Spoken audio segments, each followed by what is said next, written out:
Jordi, en fait, c'est un diplômé en gestion et exploitation d'entreprises agricoles à l'ITA de Saint-Hyacinthe et en agronomie à l'Université Laval. Euh, il est présentement gérant de culture et c'est la relève de l'entreprise familiale Porcherie Ardennes qui est située à Mont-Saint-Grégoire. Et il est également propriétaire de l'entreprise Culture Jordi Pearson qui est une entreprise dans le secteur des grandes cultures biologiques. Alors, merci beaucoup, Jordi, d'être présent avec nous aujourd'hui. C'est ça. Dans les secondes qui vont suivre, on va regarder sa présentation qui est pré-enregistrée, mais Jordi est avec nous là, pour répondre aux questions. Fait que peut-être qu'il pourra répondre directement dans le chat pendant sa présentation. Bonjour à tous. Merci Stéphanie pour la présentation. On va passer tout de suite à la page suivante.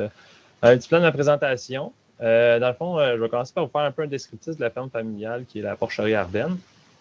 Ensuite, je vais vous parler de notre démarche durant le projet, les résultats qu'on a obtenus sur l'entreprise, ce que j'ai retiré du projet, et ensuite une petite conclusion rapide. Donc, pour commencer, la Porcherie Ardennes, c'est la ferme familiale. On est situé à Mont-Saint-Grégoire.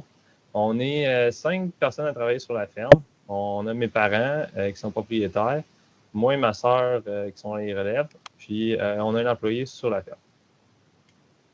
L'entreprise se divise principalement en 3 secteurs principaux. On a le secteur des grandes cultures, où on fait maïs, soya et du blé. Le secteur porcin, on est naisseurs-finisseurs, on a 150 truies, toutes sur un même site. Puis, on fait du porc naturel, dans l'objectif de faire la mise en marché de notre viande. Puis, pour l'instant, on fait un tiers de notre production qu'on met directement en marché à la ferme. Pour le secteur qui nous intéresse plus particulièrement, dans les grandes cultures, on cultive 47 hectares en régie conventionnelle. On a une rotation maïs, soya, blé et ensuite un engrais vert. On autoconsomme la majorité de nos grains. Dans le fond, le maïs et le blé sont consommés directement à la ferme. Et ce qui est du soya, on vend la fève soya et on rachète du tourteau. C'est une question d'alimentation pour les porcs. Puis, on n'est pas autosuffisant en grains. On rachète environ 600 tonnes de maïs par année à des voisins ou des producteurs aux alentours. Donc, dans notre démarche du projet, on va donner une petite mise en contexte. L'année 2017, c'est comme un peu notre année référence. Donc, pour vous expliquer un peu où on en était, dans le maïs, on fait du conventionnel sans traitement de semences, donc pas d'OGM ni traitement de semences, on sème du maïs jaune. Une pulvérisation à prélever avec la trazine Primextra Callisto, qui fonctionnait quand même assez bien. Là. On fait du soya Roundup sans traitement de semences, encore une fois. Une seule pulvérisation avec du crédit extrême. On essaie de voir si on a besoin d'une deuxième pulvérisation par la suite, mais en 2017, ça n'a pas été nécessaire. Ensuite, on fait du blé d'automne sans pesticides. Donc, vu que le blé d'automne est assez compétitif, on n'utilise aucun pesticide dans cette production-là. Donc, c'est un peu notre année référence pour le projet. On ne partait pas avec des indices de risque qui étaient énormément élevés. Comme vous voyez, on n'a aucun traitement de semences, une pulvérisation dans 2 cultures sur 3. Donc, on ne partait pas avec des indices de risque qui étaient déjà énormément élevés. Donc, rendu à notre année 2018, c'est là qu'on a commencé à faire un peu des changements. Première chose, trouver une alternative au prélevé comprenant de la trazine. Faut s'entendre que nos indices de risque qui étaient principalement liés à la trazine dans le maïs, parce que c'était un pesticide, on va dire, problématique. Donc, on a essayé 2 formules, le intégrité et le en garde. Dans notre cas à nous, le intégrité a très bien fonctionné, le en garde un peu moins, on a dû repasser par après. Mais vraiment, là, pour vous montrer en image, l'intégrité, on était ça asphalte. C'était vraiment très, très propre. À la limite, trop propre. Là, donc, ensuite, on a essayé de faire des essais d'intercalaire dans le maïs. on était vraiment en mode de début là-dedans. Là. On fait pas encore vraiment des intercalaires de façon at large, si je peux m'exprimer en anglais. Donc, on fallait quand même penser à la résidualité des herbicides, synchroniser les cultures, l'implantation des intercalaires, puis la pulvérisation des herbicides. Donc, on a fait un essai d'implantation qui a super bien fonctionné. Par contre, on a dû passer avec un herbicide en poste dans la parcelle, juste pour brûler dans le fond, ce qui avait sorti après le hangar. Avant l'implantation des intercalaires, bien sûr. Ensuite, en 2018, on a aussi fait l'évaluation de la présence de vers fil de fer. Puis, c'est vraiment un exercice qui est simple à faire. Moi, je le conseille à tous les producteurs. Demandez à votre conseiller. Moi, j'en ai déjà fait en travaillant dans un club, puis on l'a fait sur notre ferme. C'est une chose qu'on peut faire une fois, puis on en a, on n'a pas besoin de répéter année après année. Puis ça nous permet de savoir si c'est vraiment intéressant de mettre un traitement de semences insecticides. Puis en plus que maintenant, il y a certaines compagnies qui commencent à vendre du maïs, même Roundup Ready, mettons, qui offrent le traitement fongicide, mais non insecticide. Donc, dans notre cas, nous, on ne fait ni un ni l'autre, mais je pense qu'une chose qui est intéressante pour ceux qui mettent des insecticides sur leurs semences. Ensuite, on essaie d'améliorer la survie l'hiver du blé d'automne. Dans le fond, l'implantation du blé d'automne en 2017, elle a été impossible car le soya a été récolté trop tard. Donc, en 2018, on a dû y aller avec une céréale de printemps. Mais pour l'année suivante, on a fait un essai semi à la volée avec clôture de neige végétale de maïs dans le soya. Donc, pour montrer en image, ça ressemble un peu à ça. On sème un rang de maïs aux 42 rangs de soya pour une question de pattern de machinerie. Ça fonctionne avec nos pulvérisateurs, avec la batteuse, avec l'ensemble de nos équipements. L'implantation a été vraiment superbe. Puis, on était bien content cette année-là de notre implantation de blé d'automne. Le soya n'a pas été trop compliqué à récolter non plus. Des fois, c'était un peu une de nos craintes. Il faut quand même faire attention pour pas que le blé devienne trop grand, mais en même temps, on essaie de l'implanter le plus tôt possible pour avoir un bon taux de levée du blé. Ensuite, puisque cette année-là, on a fait du blé de printemps, on a fait un essai pour incorporer du poids, vu qu'on a utilisé dans nos engrais verts, puis c'est quand même une semence qui coûte assez cher. Donc, c'était pour augmenter la rentabilité de notre blé de printemps.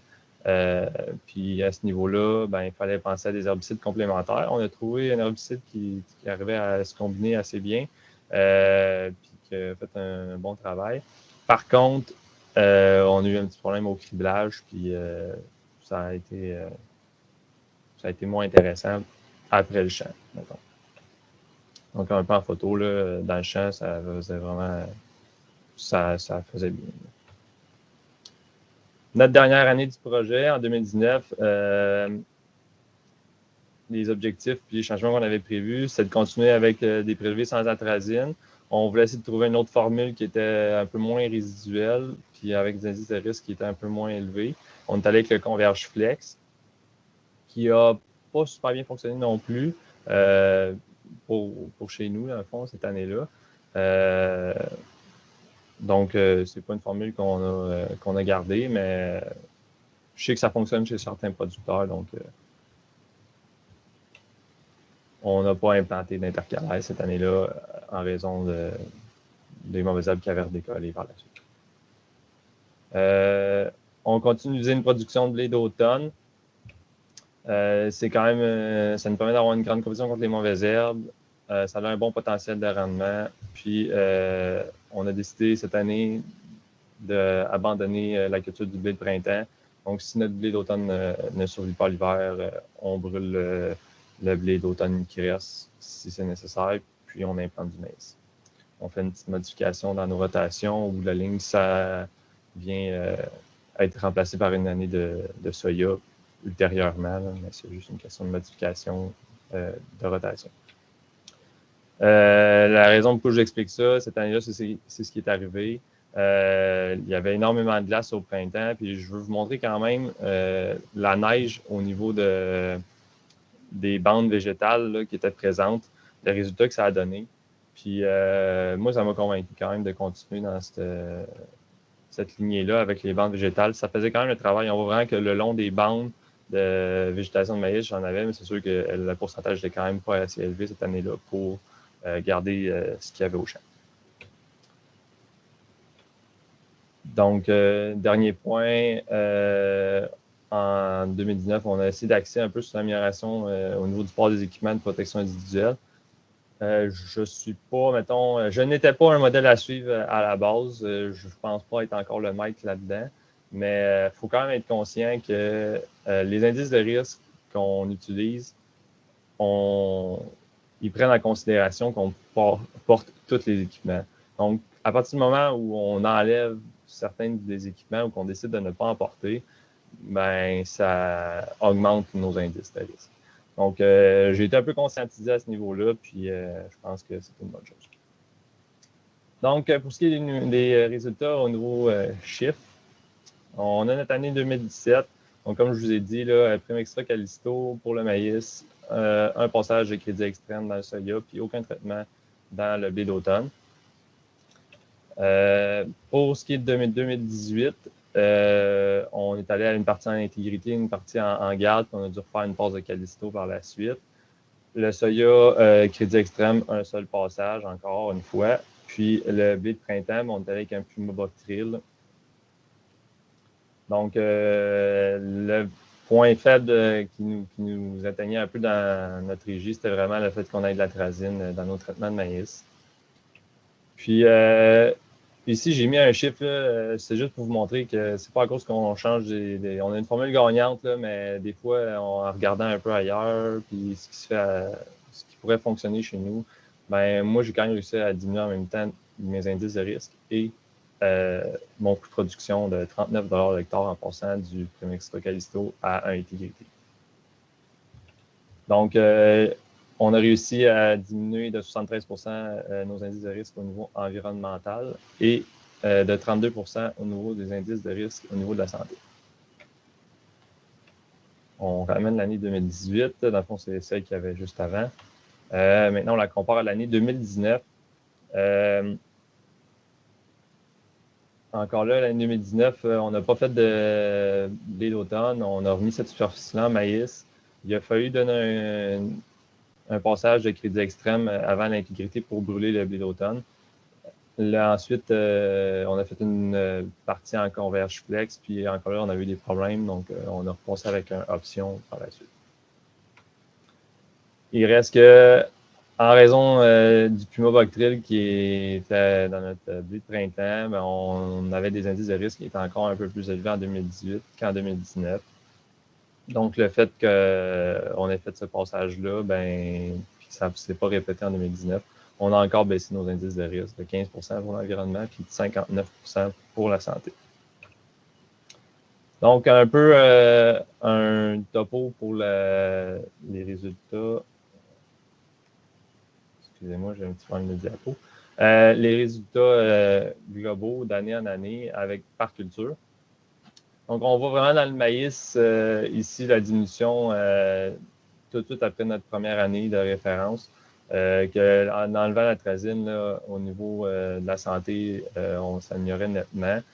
L'année suivante, c'est vraiment le blé de printemps qui nous a affectés à ce niveau-là.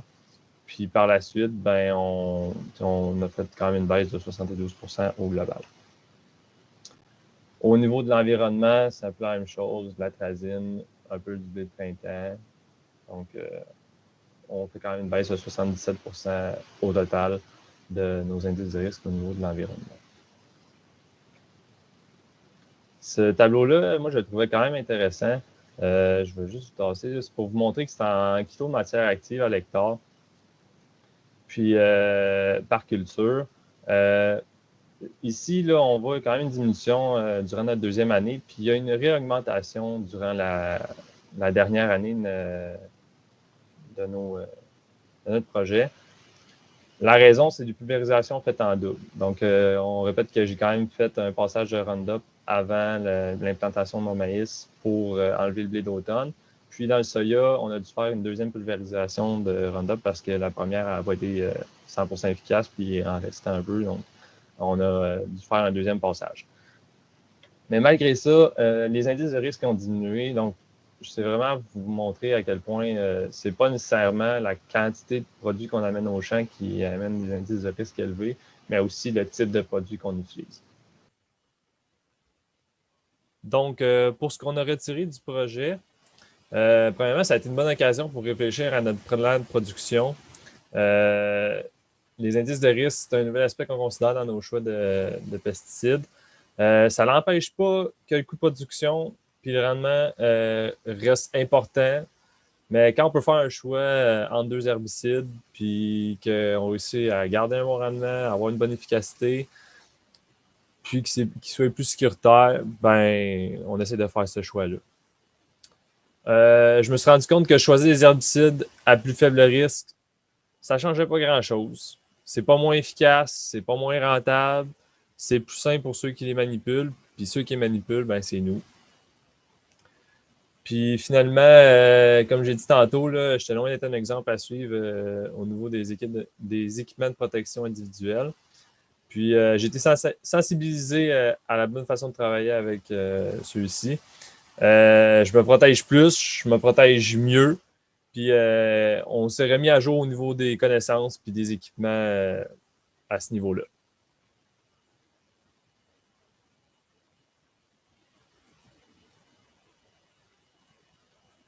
Pour finir, la lutte intégrée, ça demande quand même pas mal de temps. Puis je vais profiter de l'occasion pour remercier Caroline Sévigny, mon agronome.